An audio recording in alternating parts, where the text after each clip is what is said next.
आज की इस वीडियो में आपको कुछ ऐसे तरीके बताएंगे जिससे आप धोखा खाने से खुद को बचा सकते हैं। भावनात्मक रूप से कमजोर आदमी का लोग हमेशा फायदा उठाते रहते हैं। जो भी इंसान नरम दिल का होता है, यानी कि भावनात्मक रूप से करुणावान होता है, वह अपनी करुणावश दूसरों की सहायता तो कर देता है, लेकिन बदले में उसे हमेशा धोखा ही मिलता है। तो क्या एक इंसान को भावनात्मक नहीं होना चाहिए? क्या उसे दूसरों पर भरोसा नहीं करना चाहिए? दूसरों की सहायता नहीं करनी चाहिए? क्या संवेदनशील होना, करुणावान होना कोई गुनाह है? कोई भी संवेदनशील आदमी दिल का बहुत अच्छा होता है। आइए जानते हैं इस कहानी के माध्यम से। एक बार एक युवक जंगल के वृक्ष पर मुक्के मार रहा था। वह अपने मन का गुस्सा निकालने की कोशिश कर रहा था। शायद उसको किसी ने धोखा दिया था या फिर उसके साथ बहुत बुरा हुआ था, जिससे वह बहुत ज्यादा दुखी था। उसे कहीं भी शांति नहीं मिल रही थी। वह लगातार उस वृक्ष पर मुक्के मार रहा था, जिससे उसकी उंगलियां लहूलुहान हो चुकी थी। इस जंगल में एक शीतल पानी का झरना था। वहां पर एक बौद्ध भिक्षुक रोज संध्या के समय स्नान करने आया करते थे। यह उनका नित्य का नियम था। आज जब वह इस रास्ते से स्नान करने के लिए उस जंगल में आए, तो उन्होंने देखा कि युवक रो रहा था और लगातार उस वृक्ष पर मुक्के मारे जा रहा था।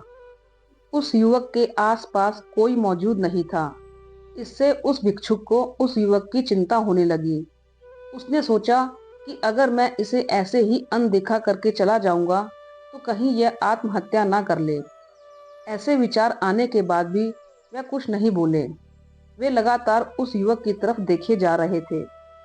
कुछ देर तक तो उस युवक ने उस भिक्षुक को नजरअंदाज किया, लेकिन कुछ देर बाद उसे अजीब सा लगने लगा।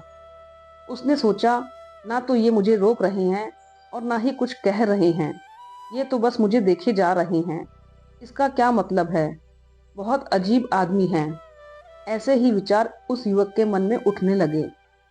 जब कुछ देर बाद भी भिक्षुक कुछ नहीं बोले, तो युवक ने उनसे पूछा कि महाशय, आप अपने रास्ते क्यों नहीं चले जाते? आपको क्या मतलब? आप यहाँ रुककर मुझे देख क्यों रहे हैं? भिक्षुक ने बहुत शांत स्वर में कहा कि मैं तुम्हें रोक नहीं रहा हूँ, तुमसे कुछ कह नहीं रहा हूँ, तो मुझसे तुम्हें क्या परेशानी है? मेरी तरह ही यह वृक्ष, पौधे और पक्षी, यह सब तुम्हें तो देख ही रहे हैं। जब इनसे तुम्हें कोई परेशानी नहीं है, तो मुझसे क्यों परेशानी है? यह सुनकर वह युवक जोर से चीख कर बोला, मुझे सबसे परेशानी है। मैं सबसे नफरत करता हूँ। यहाँ पर सब धोखेबाज लोग रहते हैं, कोई किसी का नहीं होता। इस तरह बोलते बोलते वह फूट फूट कर रोने लगा और रोए जा रहा था, और भिक्षुक उसे देखे जा रहे थे। वे भिक्षुक उसे चुप कराने की कोशिश भी नहीं कर रहे थे। यह बात उस युवक को और भी ज्यादा अजीब लगी। अब रोना बंद करके उस युवक ने सीधे होकर उस भिक्षुक से कहा, आप बहुत अजीब आदमी हैं। आपके सामने कोई इंसान रो रहा है और आप उसे चुप भी नहीं करा सकते। आपके मन में बिल्कुल भी संवेदना नहीं है। बहुत अजीब और कठोर हृदय वाले साधु हैं। आपको अपने साधु होने पर खेद होना चाहिए। और ऐसे ही ना जाने क्या जली कटी बातें वह युवक उस भिक्षुक को सुनाने लगा। कुछ देर बाद जब युवक का गुस्सा निकल चुका, तब भिक्षुक ने बहुत ही शांत स्वर में कहा कि आज मैं तुम्हें कंधा दे सकता हूँ, तुम्हारे आंसू भी पोंछ सकता हूँ, लेकिन इससे तुम्हारी समस्या का समाधान नहीं होगा। कुछ देर के लिए तुम्हारा मन शांत हो जाएगा। उसके बाद फिर वही जिंदगी, वही लोग, जो तुम्हें आज कंधा देने के लिए भी तुम्हारे पास नहीं है। फिर से तुम उसी जिंदगी में लौट जाओगे। कोई तुम्हें धोखा देगा, कोई तुम्हारा फायदा उठाएगा, और तुम अपने मन को ऐसे ही तकलीफ पहुंचाते रहोगे। तो आंसू पोंछने की बजाय तुम्हें मुझसे कुछ ज्ञान की बातें जान लेनी चाहिए, जिससे तुम्हें जीवन में कोई भी धोखा ना दे सके, तुम्हारी अच्छाई का फायदा ना उठा सके। भिक्षुक ने उसे बताया कि मैं पास ही के झरने में स्नान करने के लिए जा रहा हूँ। बहुत ही शीतल पानी है वहाँ। अगर तुम चाहो तो तुम भी मेरे साथ जा सकते हो। यहाँ पर अकेले परेशान होने से अच्छा है कि तुम झरने के शीतल पानी में स्नान करो, जिससे तुम्हारा दिमाग, मन, मस्तिष्क और तुम्हारा शरीर सब कुछ पवित्र हो जाएगा। यह सुनकर वह युवक उस भिक्षुक के पीछे पीछे चला गया। रास्ते में चलते चलते उस युवक ने उस भिक्षुक से कहा कि महात्मा, आपकी जिंदगी मस्त है, आपको किसी चीज की कोई परेशानी नहीं है।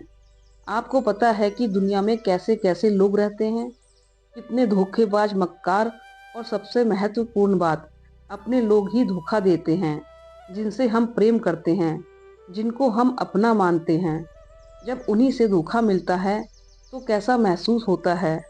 कभी कभी तो लगता है कि भोले और दयालु लोगों के लिए यह दुनिया नहीं बनी है, यह धोखेबाज के लिए है।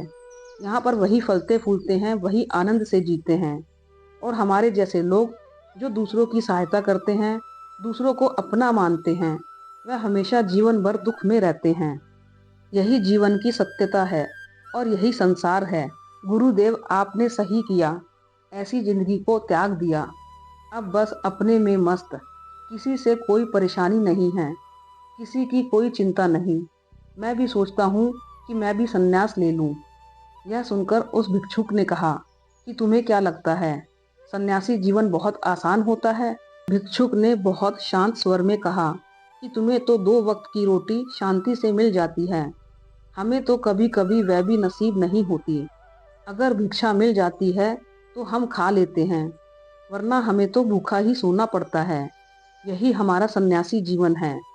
हमें हमेशा नीचे सोना रहता है, चाहे कैसा भी मौसम क्यों ना हो। यह सब तुम्हें आसान लगता है तो तुम भी सन्यासी बन जाओ। युवक ने कहा कि आप कहते तो ठीक ही हैं, संघर्ष तो दोनों तरफ है, सांसारिक जीवन में भी और सन्यासी जीवन में भी। वैसे सांसारिक जीवन भी अच्छा है, लेकिन तब तक जब तक घर परिवार में सुख शांति बनी रहे। भिक्षुक ने कहा, संन्यास अपने मन से लिया जाता है।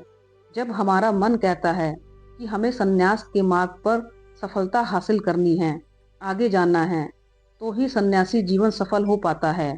लेकिन तुम अपने घर से परेशान होकर, दूसरे लोगों से परेशान होकर सन्यासी बनना चाहते हो, तो तुम्हारा सन्यासी जीवन भी कभी सफल नहीं होगा। इससे अच्छा तो तुम सांसारिक जीवन में अगर कुछ तरीके, कुछ नियम अपना लो, तो दूसरे लोग तुम्हें धोखा नहीं दे पाएंगे। सबसे पहले तो यह समझो कि धोखा उन्हें ही मिलता है जो भावनात्मक रूप से कमजोर होते हैं, जिनका दिल जल्दी पिघल जाता है, जो दूसरों को दुख में नहीं देख पाते। ऐसे लोगों के साथ धोखे होने की संभावना ज़्यादा होती है, क्योंकि कोई भी आदमी अपनी परेशानी बताकर, अपने आप को दुख में बताकर तुम्हारा फायदा उठा सकता है। क्या पता वह झूठ बोल रहा हो, वह दुखी होने का अभिनय कर रहा हो, लेकिन आपको तो सच ही लगेगा, और उससे कुछ समय बाद आपको पता चलता है कि आपके साथ धोखा हो गया है। उसके बाद आपका मन अंदर से टूट जाता है। इसलिए सबसे पहली बात ध्यान रखने की है कि किसी भी व्यक्ति को यह एहसास मत होने दो कि तुम भावनात्मक रूप से कमजोर हो। अंदर से तुम्हारा दिल नरम है। अगर उन्हें यह कमजोरी आपकी पता चल गई तो वह कोई न कोई जाल रचकर आपका फायदा उठाने की जरूर कोशिश करेंगे। चाहे आप अंदर से संवेदनशील हो, दूसरों की मदद करने वाले हो, लेकिन किसी को एहसास मत होने दो। ऊपर से कठोर बने रहो। जब लोगों को लगेगा कि इससे बोलने का कोई फायदा नहीं है, यह आदमी कठोर है, नहीं पिघलेगा, तो वे आपके पास आएंगे ही नहीं। वे उन्हें चुनेंगे जो उनका आसान शिकार होंगे। दूसरी बात कि हम बहुत जल्दी दूसरों पर विश्वास कर लेते हैं, और हमारी जल्दी विश्वास करने की आदत ही हमें हानि पहुंचाती है। 2 दिन ही हम किसी से मिलते हैं और एक दूसरे के हो जाते हैं, एक दूसरे पर पूरा भरोसा करने लग जाते हैं, और यह भरोसा तीसरे दिन टूट भी जाता है और फिर हमें धोखा मिलता है। इसलिए किसी भी रिश्ते को आगे ले जाने के लिए समय की जरूरत होती है। समय के साथ तुम्हें सामने वाले इंसान की अच्छाई और बुराई पता चलती है। तब तुम्हें पूर्ण रूप से पता चलता है कि इंसान वास्तव में कैसा है, अच्छा है या बुरा है, और वह कुछ समय देने के बाद ही होता है। इसलिए जल्दी किसी पर विश्वास मत करो। तीसरा तरीका समझने के लिए तुम्हें ऐसे लोगों को समझना होगा जो दूसरों की चापलूसी करते रहते हैं। कुछ लोगों की आदत होती है चापलूसी करने की। आपके सामने आपकी तारीफ करेंगे या आपके बारे में अच्छा अच्छा बोलेंगे, और आपको लगेगा कि यह इंसान कितना अच्छा है, मुझसे कितना प्यार करता है, लेकिन वास्तव में उनकी वह चापलूसी एक जाल होती है ताकि वह आपका दिल जीत सके। और उनको चापलूसी करने का मौका तभी मिलता है जब आप दिखावा करते हैं। अगर आप उनकी चापलूसी से प्रभावित ही नहीं होंगे तो कुछ समय बाद वह चापलूसी करना बंद कर देंगे। इसलिए किसी के सामने दिखावा मत करो, वरना आप तो आकर्षण के केंद्र बन जाते हैं।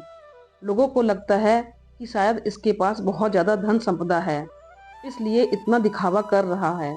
और इसी वजह से जो लोग आपका फ़ायदा उठाना चाहेंगे वह आपके करीब आने की कोशिश करेंगे, आपकी चापलूसी करने की कोशिश करेंगे। चाहे आप अंदर से संवेदनशील हो, दूसरों की मदद करने वाले हों, लेकिन किसी को एहसास मत होने दो, ऊपर से कठोर बने रहो। जब लोगों को लगेगा कि इससे कुछ बोलने का फ़ायदा ही नहीं है, यह आदमी कठोर है, नहीं पिघलेगा, तो खुद ब खुद वे लोग जो झूठे हैं वह आपके पास आएंगे ही नहीं। वे उन्हें चुनेंगे जो उनके आसान शिकार होंगे। अगला नियम बताते हुए भिक्षुक ने झरने की तरफ इशारा किया। वे झरने के पास पहुंच चुके थे। युवक को भी एहसास हो चुका था क्योंकि वहां पर ठंडी ठंडी हवा चल रही थी। झरने की तरफ जाते हुए भिक्षुक ने कहा कि सांसारिक जीवन में एक बात समझने की यह होती है कि हम जिसकी सहायता कर रहे हैं तो हमें यह ख्याल रखना चाहिए कि सामने वाला वापस कभी भविष्य में हमारी सहायता करने योग्य है कि नहीं। अगर किसी को पैसा उधार दे रहे हैं तो यह समझना चाहिए कि उसके पास आय का कोई साधन है कि नहीं। कल भविष्य में वह तुम्हें वापस कर पाएगा कि नहीं। अगर नहीं कर पाएगा तो तुम्हें तकलीफ होगी, तुम्हें दुख होगा। ऐसे तो इंसान करुणावश भिखारियों को भीख देता है, लेकिन वह गलत नहीं है, क्योंकि जो भी पैसा आपने सामने वाले को दिया है उसका आपके ऊपर कोई ज़्यादा प्रभाव नहीं पड़ेगा अगर वह आपको वापस भी नहीं लौटाए। तो अगर किसी ऐसे इंसान को पैसा देना है जो कभी वापस नहीं लौटा पाएगा तो उतना ही देना चाहिए जिससे तुम्हारे ऊपर ज़्यादा दबाव ना बने। अगर वह वापस भी ना कर सके तो तुम्हें दुख ना पहुँचे। अब तक वे दोनों झरने पर पहुंच चुके थे। स्नान कर लेने के बाद दोनों उस झरने के सामने एक वृक्ष के नीचे बैठकर बातें करने लगे। भिक्षुक ने उसे आगे समझाते हुए कहा कि शुरुआत में लोगों को नज़रअंदाज करना सीखो। जब तुम किसी को शुरुआत में नज़रअंदाज करते हो तो जो भी लोग किसी लालच की वजह से तुम्हारे पास चिपक रहे थे उनकी छटनी हो जाएगी। जब तुम उनको नज़रअंदाज करोगे तब एक दो बार लोग तुम्हारे पास आने की कोशिश करेंगे, उसके बाद वे तुमसे दूरियां बना लेंगे। और जो आदमी तुम्हारी इंसानियत, तुम्हारी अच्छाई देखकर तुम्हारे पास आएगा वह नज़रअंदाज करने के बावजूद भी तुम्हारे करीब ही बना रहेगा। और यही तो एक सच्चे इंसान की पहचान होती है। जो हमारे अपने होते हैं उनसे हम तकरार भी कर लेते हैं, बावजूद भी वह हमारी बातों का बुरा नहीं मानते हैं। चाहे कुछ ही समय के लिए वे हमसे नाराज रहें, लेकिन कुछ समय के बाद फिर से हम एक हो जाते हैं। और यही तो घर परिवार का मतलब होता है, यही तो अपनों का मतलब होता है। इसलिए शुरुआत में अनजान लोगों को नज़रअंदाज करना सीखो, इग्नोर करना सीखो, ताकि धोखेबाज मक्कार लोग तुम्हारे करीब ही ना आ पाएं। अपने इस वार्तालाप को खत्म करते हुए भिक्षुक ने अपनी आखिरी और पांचवी बात बताते हुए कहा कि यह आखिरी सीख सबसे ज़्यादा महत्वपूर्ण है। सब कुछ होने के बाद भी तुम्हें धोखे मिल सकते हैं, लेकिन तुम अगर अपने आँख और कान और अपना दिमाग खोल कर रखते हो, अगर तुम होश में रहोगे, ध्यान करोगे, तो तुम्हें इंसान की आंखें देखते ही समझ में आ जाएगा कि उसे तुमसे क्या चाहिए। तुम उसकी इच्छा और उसका स्वभाव उसकी आंखों में ही देख सकते हो। लोगों की आंखों में, उनकी वाणी में, उनके स्वभाव में उनका सब कुछ दिखाई देता है। बस हम ही अपनी आंखें बंद करके रहते हैं। दूसरे लोगों से जानो, उसके रिश्तेदारों से जानो, उसके परिवार वालों से जानो कि वह इंसान कैसा है, दूसरों के साथ उसका व्यवहार कैसा है। उसकी जांच करो, तब किसी पर विश्वास करो। ऐसे ही किसी पर विश्वास मत कर लेना। अगर तुम किसी के साथ लंबे समय तक भरोसा करना चाहते हो, किसी के साथ दोस्ती करना चाहते हो या किसी की मदद करना चाहते हो, तो इन सभी परिस्थितियों के बारे में तुम्हें ज़रूर पता होना चाहिए कि दूसरे लोग उस व्यक्ति के बारे में क्या सोच रखते हैं। उसके बाद तुम कभी जीवन में धोखा नहीं खाओगे। और तुम्हें कभी भी धोखे की वजह से पछताना नहीं होगा। इसी तरह की बातें करते हुए भिक्षुक और वह युवक दोनों जंगल से बाहर आ गए और अपने अपने घर